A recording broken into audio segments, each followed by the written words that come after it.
કેટલાક મહિનાઓથી સુરેન્દ્રનગરના ચોટીલા અને થાનની આજુબાજુના વિસ્તારમાં ખનીજ માફિયા અને ભૂ માફિયાઓની સામે જે કાર્યવાહી થઈ રહી છે એના સમાચાર એ તમે વારંવાર જોતા હશો, વાંચતા પણ હશો.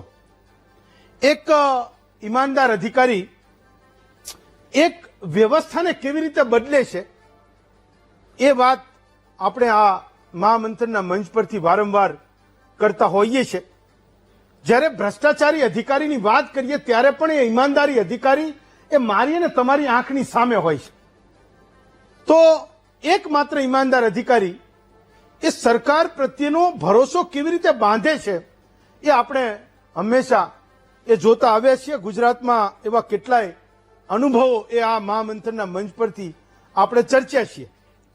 જ્યારે ગીર સોમનાથના કલેક્ટર તરીકે દિગ્વિજયસિંહ જાડેજા એ કોઈ પણની શરમ રાખ્યા વિના જ્યારે એણે લીધેલી શપથના અમલીકરણ માટે એ વિજય પતાકા લઈને જ્યારે નીકળે છે તો દરેક ગુજરાતીના મનમાં એ ભાવ જાગે છે કે અધિકારી એ આવો હોવો જોઈએ, માત્ર ગીર સોમનાથનો કલેક્ટર જ શું કરવા. એ નિર્લિપ્ત રાય જ્યારે અમરેલીના જિલ્લા પોલીસ વડા તરીકે એ સારા માફિયાઓને જ્યારે એ ડરાવે છે, મોંડા ગુંડાઓ જ્યારે એનાથી ડરે છે, ત્યારે આપણને એવું થાય છે કે માત્ર અમરેલીને આવો પોલીસ વડો કેમ મળ્યો, આખા ગુજરાતને આવા પોલીસ વડા મળવા જોઈએ, દરેક જિલ્લામાં આવા પોલીસ વડા હોવા જોઈએ. અને એ જ નિર્લિપ્ત રાય જ્યારે સ્ટેટ મોનિટરિંગ સેલમાં એ વાવાઝોડાની જેમ જ્યારે એણે લીધેલા શપથના અમલીકરણ જ્યારે એ કરાવે છે, જ્યારે એ દારૂ અને જુગારના અડ્ડાઓ બંધ કરાવે છે અને મોટા માફિયાઓ ઉપર વાવાઝોડાની જેમ જ્યારે ત્રાટકે છે, ત્યારે આપણને એવું થાય છે કે એ ઈમાનદાર અધિકારી એ ગુજરાતના દરેક વિભાગમાં, દરેક ઓફિસમાં, દરેક નાની મોટી કચેરીમાં હોવો જોઈએ અને જેનાથી એક નાગરિક ધર્મની સહસુરક્ષા એ અધિકારી એ કરી શકે. તો એ ઈમાનદાર અધિકારીની માળામાં એક મણકો જો આજે ઉમેરવો હોય તો એમનું નામ એ હરેશ મકવાણા છે. આ અધિકારી અત્યારે સુરેન્દ્રનગર જિલ્લાના ચોટીલામાં પ્રાંત અધિકારી તરીકે પોતે જવાબદારી નિભાવી રહ્યા છે અને કેવા માફિયાઓની સામે લડી રહ્યા છે એની હું વાત કરું છું. નહીં તો પ્રાંત અધિકારી, નાયબ મામલતદાર, નાયબ કલેક્ટર આ એવા હોદ્દાઓની વાત છે, આ એવા અધિકારીઓની સત્તાની વાત છે કે કદાચ એ ફિલ્ડમાં ના જાય તો કઈ બહુ લાંબો મોટો ફરક પડી જતો નથી. ઘણા બધા લોકો છે નહીં જતા હોય, કોઈ જાય છે તો એના વખાણ કરીએ છીએ, એની નોંધ આપણે આજે અહીંયા એ લઈ રહ્યા છીએ.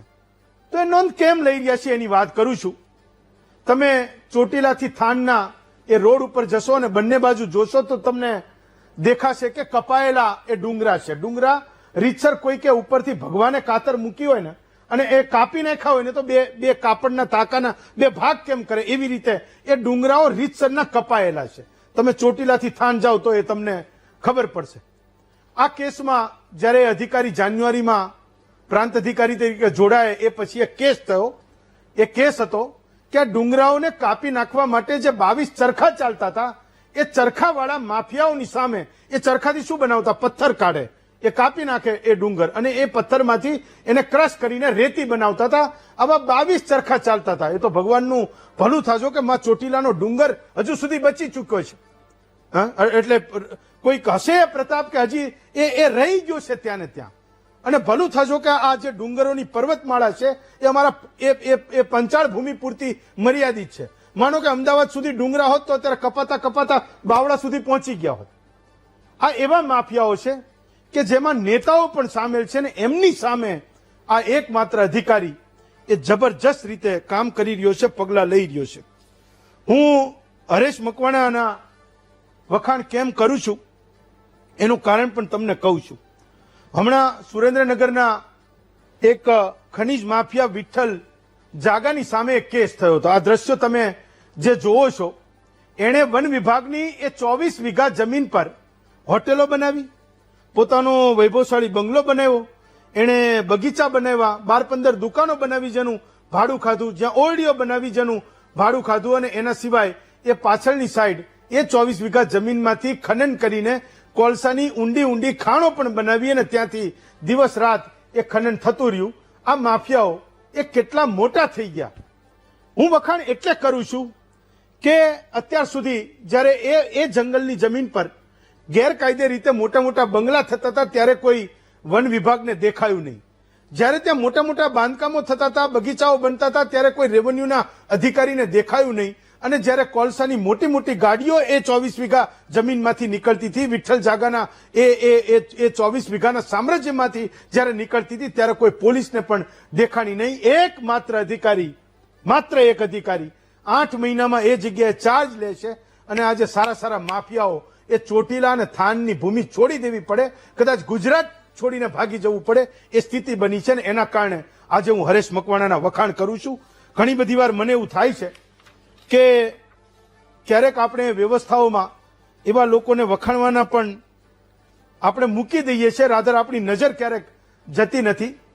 તો લોકશાહીમાં એ આપણું કામ છે કે ખોટું કામ કરનારા લોકોને આપણે અરીસો બતાવીએ અને જે લોકો સારું કામ કરે છે એની પ્રશસ્તિ કરવી, એના વખાણ કરવા એ આપણું કર્તવ્ય પણ છે ને હું મારી જવાબદારી પણ એને સમજુ છું. હું આપને હરેશ મકવાણાથી આજે રૂબરૂ કરાવું છું. ટીવીમાં પહેલી વાર ઇન્ટરવ્યુ આપી રહ્યા છે. મને એ વાતનો આનંદ છે કે મારી ટીવી પર સૌથી પહેલા બોલી રહ્યા છે ને ગુજરાતના તમામ અધિકારીઓ જે જીપીએસસી પાસ કરીને નીકળ્યા છે એને પ્રેરિત કરી રહ્યા છે. કારણ કે જીપીએસસી દર વર્ષે એ હજારો અધિકારીઓ સરકારને સોંપતું હશે કે લો આ ગુજરાતનું હીર છે કે જે અવ્વલ છે, જે મેરિટમાં આવે છે અને આ સરકારમાં આવીને સેવા કરશે. પણ હું ખૂબ ખેદ સાથે કહું છું કે હજારો જીપીએસસી ને યુપીએસસીના કર્મચારીઓ સરકારમાં ચાર્જ લે છે. હરેશ મકવાણાનું ઇન્ટરવ્યુ એ ક્યારેક જ કોઈ ચેનલ કરતી હોય છે અને દેખાતી હોય છે. હું એવા કેટલાક ઉદાહરણો જ્યારે આપને કહું છું ત્યારે આપણને પણ ગર્વ થતું હશે કે ચલો એટલીસ્ટ ગુજરાતમાં એવા અધિકારીઓ પણ આપણને મળ્યા છે. હરેશભાઈ, હું મહામંથનમાં આપનું સ્વાગત કરું છું. મારો સૌથી પહેલો સવાલ કે થાન અને ચોટીલામાં એ ખનીજ માફિયાઓ તમારાથી ડરી રહ્યા છે, ખૂબ સારી વાત છે, મને પણ એ વાતનો આનંદ છે.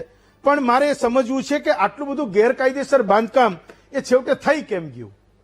આટલું બધું કેવી રીતે થઈ ગયું? આટલી ખાણો કેમ ખોદાઈ ગઈ? નમસ્કાર હેમંતભાઈ. જી, જો આ જે કાર્બોસેલ એટલે કે જે કોલસાનું જે થાનગઢ વિસ્તાર છે અને મૂળી વિસ્તારના જે કુલ 22 ગામોની અંદર જી, જે આ ખનન ગેરકાયદેસર રીતે ચાલતું હતું, જી, એમાં પડકારોની વાત કરીએ તો જે આ કોલસાનું ખનન થતું હોય છે તો એની અંદર જે મશીનરીનો ઉપયોગ થાય છે, એની અંદર જે મજૂરો છે એ બધા મજૂરો પરપ્રાંતીય મજૂરો જી, આ લોકો લાવવામાં આવતા હોય છે. જી, સ્થાનિક મજૂરો આમાં લગભગ માની લો કે 1500 મજૂર હોય તો કદાચ 5-10 જ સ્થાનિક હોય. જી, એટલે જે હકીકતો સામે આવવી જોઈએ એ હકીકતો પણ સામે આવતી નથી હોતી. બીજી વસ્તુ કે જે મશીનરીનો જે ઉપયોગ થાય છે અહીંયા, જે ચરખીનો ઉપયોગ થતો હોય કે બીજા જે બકેટ ને આ બધા જે ટ્રેક્ટરો ને બધા ઉપયોગ થતા હોય, જી, તો એ બધા જ્યારે રેડ પાડવામાં આવે તો ક્યાંક ને ક્યાંક એ ભાગી જવામાં 10-15 મિનિટે મળે તો ચરખીને ખોલી અને લઈ ને ભાગી જવામાં ક્યાંક ને ક્યાંક એમને સફળતા મળતી હોય. બરાબર છે. એટલે આ બધું છે એક પ્લાનિંગ થી કરવું પડે. અને બીજું કે એક રેડ પાડી કે 2 રેડ પાડી એનાથી કોઈ આ બંધ ના થઈ જાય, કારણ કે લાંબા સમયથી ચાલતું હોય તો સિસ્ટમેટિક એના બધા જ શું અત્યાર સુધી એમણે ડેવલપ કર્યું છે એ બધું જાણી અને આખું જે નેટવર્ક છે એ નેટવર્ક તોડવું પડે. બરાબર. કોઈ આમાં 1-2 માણસ કે સંડોવાયેલા છે અને એને પકડીશું ને બંધ થઈ જાય એવું આ નથી. આ આખું બહુ મોટા પ્રમાણની અંદર આખું નેટવર્ક હતું ને એ નેટવર્કને અમે 1 બાય જે રીતે અમને ધ્યાને આવ્યું એ રીતે અમે નેટવર્કને આખું તોડી અને એ બધું કંટ્રોલ કર્યું અને બંધ કર્યું છે. મકવાણા સાહેબ, તમે કરેલા છેલ્લા કેટલાક દરોડાના દ્રશ્યો હું જોતો હતો. એક જગ્યાએ મેં જોયું કે કાચા કુવામાં તમે ઉતરી રહ્યા છો. તમને એ વખતે એવું નહોતું લાગતું કે તમને દાબી દેશે કુવો? કારણ કે એ બાંધેલું તો કશું હોતું નથી. મેં જોયા હતા તમે ચરખીમાંથી ઉતરતા હતા એ કુવામાં.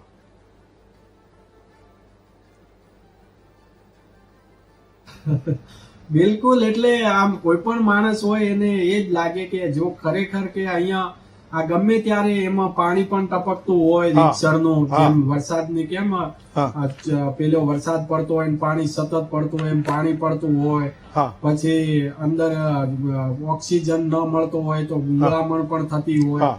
તો આ બધો ખતરો રહેલો જ છે. એટલે સ્વાભાવિકપણે માણસને લાગે કે આ ગમે ત્યારે ને ગમે ત્યારે અહીંયાથી બચવું મુશ્કેલ છે. સાહેબ હું આ વિસ્તારનો હોવાના કારણે આ માફિયાઓથી બરાબર અવગત છું કે કેવા લોકો છે, મને ખબર છે. તો તમને ક્યારે એમણે ડરાવવાનો પ્રયત્ન નથી કર્યો? હું તો જાણું છું કે ખરેખર માફિયાઓ છે, એટલે ગેંગ્સ ઓફ વાસેપુર બીજી તમારા વિસ્તારમાં જ બનશે. વિચાર કર્યા હશે પણ મારી સામે એવા કોઈ આયા નથી નહીં કે એ રીતનું કોઈ બિહેવ મારી સામે કર્યું હોય. હા અંદર તો હવે આપણે તો કોઈના પેલામાં નથી કે શું માણસ વિચારી રહ્યો છે, પણ સામને એવી કોઈ હજુ સુધી નથી આવ્યા. સર એક સવાલ એક નાગરિક તરીકે મને થાય છે કે માનવ વસ્તીની આજુબાજુમાં આવડી મોટી ખાણો એ કેવી રીતે ખોદી નાખે? આ સિસ્ટમનું ફેલ્યોર નથી? તમને નથી લાગતું? હું તો આજે તમને અહીંયા વખાણી રહ્યો છું કે ભાઈ મકવાણા સાહેબ આવ્યા ને બધું અહીંયા પૂરું થઈ ગયું, પણ એની પહેલા જેટલા પણ લોકો છે એને ક્યારે ધ્યાન નહીં દીધું હોય? બિચારા લોકો ફરિયાદ કરતા રહ્યા છે કે એક તો ત્યાંના જે સ્થાનિક લોકો છે હા એમને કોઈની કોઈ હિસાબે ડરાવી દીધા હોય, હા એ પણ બન્યું હોય. કારણ કે કોઈ પણ માણસ જયારે સદ્ધર થતો હોય પૈસે ટકે હા તો આજુબાજુના લોકો ઉપર ડર ધમકાવાનું આ છે તે છે હા. એ કરતા હોય છે. હા એટલે લોકો ખુલીને ન બોલી શકતા. અને બીજું કે પૈસો આવે તો કદાચ 2-5 રૂપિયા આપી અને એમને દબાવવાનો પ્રયત્ન પણ થતો હોય હા. લોકલ લેવલે. આ બધી પ્રવૃત્તિઓ આપને ખબર છે કે આવું થતી હોય. બીજું કે કદાચ એમણે અવાજ ઉઠાવ્યો હોય ને ક્યાંક ને ક્યાંક એમને ન્યાય પણ ન મળ્યો હોય, ઓકે, તો આ બે વસ્તુ હોઈ શકે જેથી કરીને આટલા મોટા પ્રમાણમાં થયું હોય અને તો સાહેબ એમને ખુલ્લો દોર મળી ગયો હોય. હું તો જેમ ત્યાંના માફિયાઓને ઓળખું છું એમ ત્યાંના નેતાઓને પણ ઓળખું છું. તમને ફોન નથી કરતા એમના ખટારા પકડ્યા પછી કે છોડી દો આ મારા ટેકેદાર છે એમ? એટલે તમને નથી દબાણ કરતા? તમને નથી દબાણ કરતા? ના કરતા તો હશે. એવું ક્યારે ના બને જ નહીં એવું. કારણ કે જયારે રાજ્ય સરકાર કોઈ પણ જગ્યાએ પોસ્ટિંગ કરતા હોય છે તો દરેક મને લાગે છે ત્યાં સુધી વિચારીને જ મૂકતા હોય છે. અને મારી જે કામગીરી છે રાજ્ય સરકારને પણ ખબર છે કે અહીંયા એકદમ તટસ્થતાથી અને ઈમાનદારીથી જ કામગીરી થશે. બરાબર છે. અને એમાં કોઈને ભલામણ કરવાનો કોઈ આ રીતનો ગેરકાયદેસર પ્રવૃત્તિમાં ભલામણ કરવાનો કોઈ અવકાશ રહેતો જ નથી.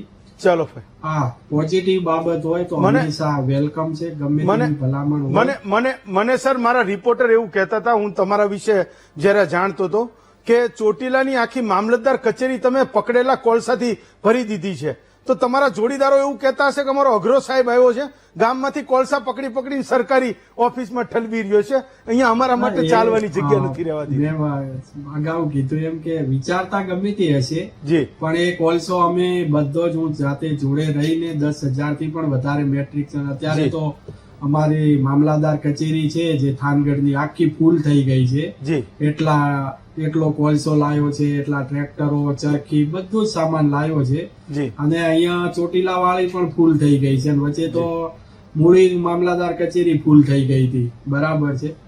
એટલે એ વિચારતા ગમે તે હોઈ શકે પણ એનું અમલીકરણ અમારે અહીંયા કોઈ કચાશ એટલા માટે ન રહે કે દરેક રેડ વખતે હું પોતે જ રેડ પાડવામાં જોડે હું અને દરેક આખું જે મટીરિયલ છે એ મટીરિયલ જ્યાં સુધી મામલાદાર કચેરીએ પૂરેપૂરું પહોંચે નહીં ત્યાં સુધી હું સ્થળ છોડતો જ નથી. ચલો, એમાં કોઈ અવકાશ રહેતો નથી. સર તમારો ખૂબ ખૂબ આભાર માનું છું. મહામંથનમાં જોડાયેલ અધિકારીઓને પણ તમે પ્રેરિત કરતા રહેશો અને જનતાના દિલમાં પણ કાયમ તમારી જગ્યા રહેશે હું માનું છું. આપનો ખૂબ ખૂબ આભાર માનું છું. આપ અમારી સાથે જોડાયા. આવતીકાલે વધુ એક નવા વિષય સાથે ફરી મળીશું. આજે મને રજા આપશો.